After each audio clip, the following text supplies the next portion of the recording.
नमस्कार, HNA news में आपका स्वागत है। मैं हूं आपके साथ नम्रता शर्मा। आइए नजर डालते हैं खबरों पर। राजधानी स्थित भेल भेक्टू सीटू यूनियन कार्यालय में एक विशेष सभा का आयोजन किया गया। विशेष सभा में सीटू के राष्ट्रीय महासचिव तपन सेन उपस्थित हुए। वहीं सभा को संबोधित करते हुए कहा कि भेल कारखाने के अस्तित्व के लिए आने वाली चुनौतियों एवं पब्लिक सेक्टर की विरोधी नीतियों के कारण बीएचईएल के कर्मचारियों, सोसाइटी श्रमिकों, ठेका श्रमिकों के अधिकारों पर हो रहे कुठाराघात पर संघर्ष की योजना बनाने के लिए भेल की समस्त इकाइयों एवं सीटू यूनियन के प्रतिनिधियों को कहा। वहीं भेल सीटू के महासचिव दीपक गुप्ता ने बताया कि सीटू के राष्ट्रीय महासचिव पूर्व सांसद कॉमरेड तपन सेन ने कर्मचारियों को आने वाले संघर्ष के लिए तैयार रहने को कहा। वहीं भेल इकाई हरिद्वार, हैदराबाद, तिरुमयम, झांसी, विशाखापत्तनम, त्रिचलापल्ली समेत भेल की विभिन्न इकाइयों की सीटू यूनियन के प्रतिनिधि इस बैठक में शामिल हुए। बैठक में कर्मचारियों की नई भर्ती शुरू करने, भत्तों को बढ़ाने, ठेका श्रमिकों का वेतन केंद्रीय स्तर पर किए जाने को लेकर भी चर्चा हुई। बात यह है, इसमें 8 इकाई से बीएचईएल का जो यूनियन सीटू का यूनियन है उसका एक समन्वय का बैठक हुआ। सभी जगह में अपने आंदोलन छेड़ने के लिए एक साथ मुद्दा ये है, एक नंबर बीएचईएल का ऊपर जो ऑर्डर बुक का दबाव आया अच्छा है, वेलकम थिंग।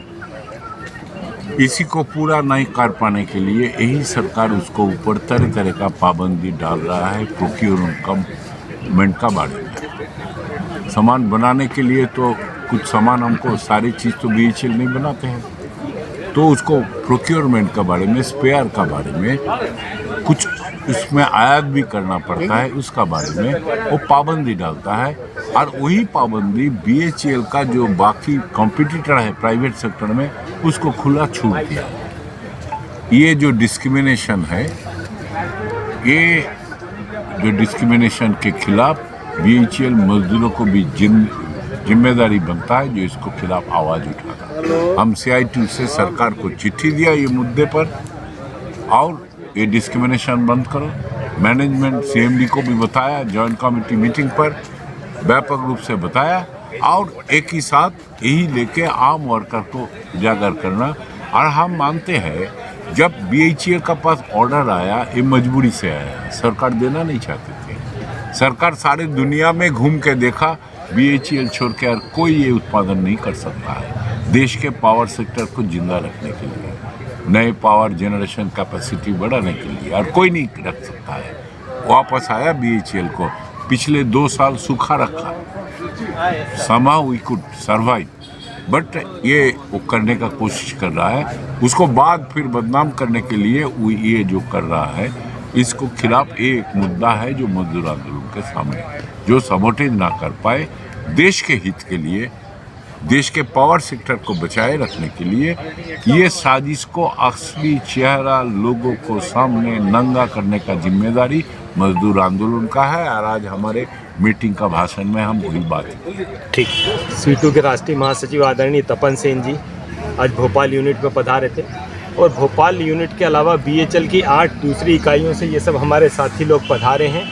और आज की बैठक में 2 निर्णय लिए गए हैं जो महत्वपूर्ण हैं। पहला निर्णय, हमारे आर्टिजनों की संख्या घटती जा रही है, तो आर्टिजन की भर्ती करने के लिए हम लगातार संघर्ष करेंगे। और दूसरा निर्णय ये हुआ है कि कारखाने में काम करने वाले ठेका श्रमिक, उनको, क्योंकि केंद्रीय कारखाना है, केंद्र सरकार के अधीन का कारखाना है, तो उनको केंद्रीय वेज दिया जाए। इन 2 मुद्दों को लेकर आज की बैठक में चर्चा हुई है। गुप्ता जी, तमाम यूनियन काम कर रहे हैं। सीटू का जो कदम है भर्ती के लिए बड़ा सराहनीय रहा। कोर्ट का जो फैसला हुआ उससे हजारों भर्तियों को फायदा मिलेगा। कोर्ट के फैसले से पूरे मध्य प्रदेश के लगभग 30 लाख मजदूरों को फ़ायदा मिलेगा। उनके वेतन में 1840 रुपये से लेके 2500 रुपये तक की बढ़ोतरी होगी। तो जब मजदूर का 1 रुपये भी बढ़ता है तो उसको जीवन स्तर को उठाने के लिए वो बहुत लाभदायक रहता है। और हम अब ये मांग करने वाले हैं, इसकी लड़ाई पूरे देश में, जो आज हमारे तपन सिंह दादा ने कहा है, इसकी लड़ाई पूरे देश में हम केंद्रीय कारखानों में काम करने वाले मजदूरों को केंद्र स्तर का वेतन दिया जाए, इसकी लड़ाई लड़ेंगे।